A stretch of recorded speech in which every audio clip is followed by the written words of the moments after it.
Hi again from the garden. So I'm out here today getting my potatoes planted, and this year I decided to plant them two different ways. I'm putting them in ground like I normally do, but then I'm also planting some in grow bags just because I want to see how they grow compared to the ones in ground, but then that also gives me a little extra growing space so I don't take up that space in my in-ground garden. So I have three different kinds of potatoes that I'm planting this year. I ordered these from a grower online called Carter Farms. I've ordered from them in the past and always had really good luck. And these are organic seed potatoes, and I ordered 2.5 pounds of each kind. So I have a Yukon Gold, which happens to be my favorite and is also a really popular kind in our area. I'm in zone 5A in Northwest Iowa. And then I have a French Fingerling. I've also grown these before. They're super good, especially for roasting. And then the third kind is a German Butterball. I have not grown this one before, so it'll be fun to see how this one tastes.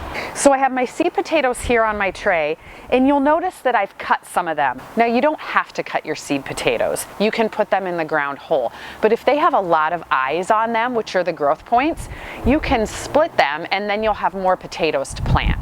You want to make sure that each piece that you plant has at least 2 to 3 eyes. And honestly, a lot of these have a lot more than that. You also want to make sure that if you split them, you do them a couple days before, because you want to make sure that the potato has a chance to scab over, because it has a less chance of rotting that way. So I'm going to go ahead and plant my ones in ground first. I'll show you how I do that, and then I'll show you how I'm planting them in my grow bag. Let me get behind the camera and I'll show you where these are going. Okay, so I am putting all of my in-ground potatoes right along here. I'm going to be digging one long trench that's about 8 inches deep. Oh, by the way, there's my greenhouse. It's about halfway done. I'll make sure to do a video of that when I have it all finished as well. But the potatoes are all going in here right next to that path that I have landscape fabric laid. That's going to be covered with a wood mulch to keep it clean. Last year I did not do that and the dirt ran over it a lot. So my potatoes are going in the one long trench, and I'm going to stagger them. So I'm going to kind of do like a pattern like this. I'm sure my finger's really blurry. But I'm going to stagger them all about 8 inches apart and 8 inches deep. And then I'm also going to put some compost in the trench just for some extra nutrients for the potatoes.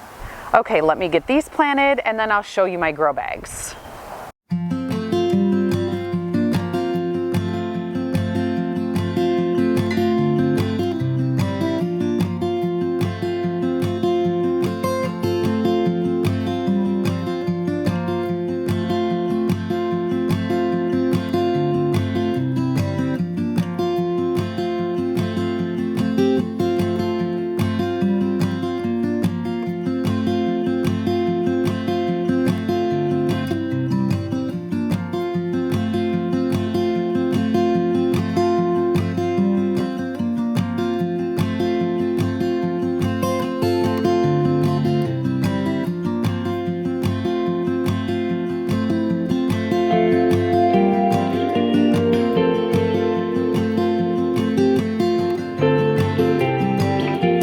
Okay, all my potatoes are in the ground. All I'll have to do now is water them in thoroughly.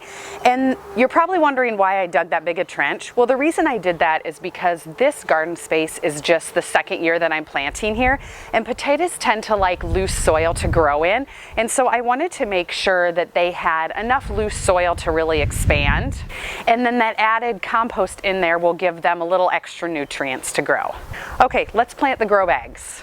All right, so for my grow bags, I have saved about 4 pieces of potato for each grow bag. And in here I have a mixture of garden soil and compost.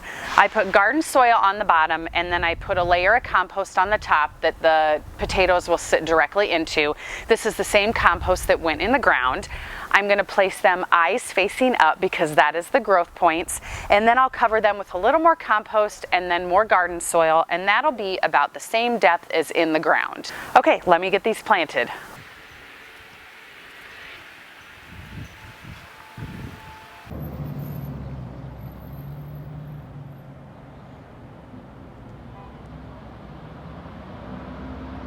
All right, these are all planted. They're gonna go against my fence facing east, and they'll get a solid 8 hours of sun a day.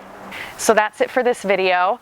As you can see, I'm just finishing putting together my greenhouse, and so I hope to post a couple videos about that. And then the next projects in the garden will be amending the soil, prepping for planting, and then getting my vertical garden set up. So stay tuned for all of that. We'll see you soon.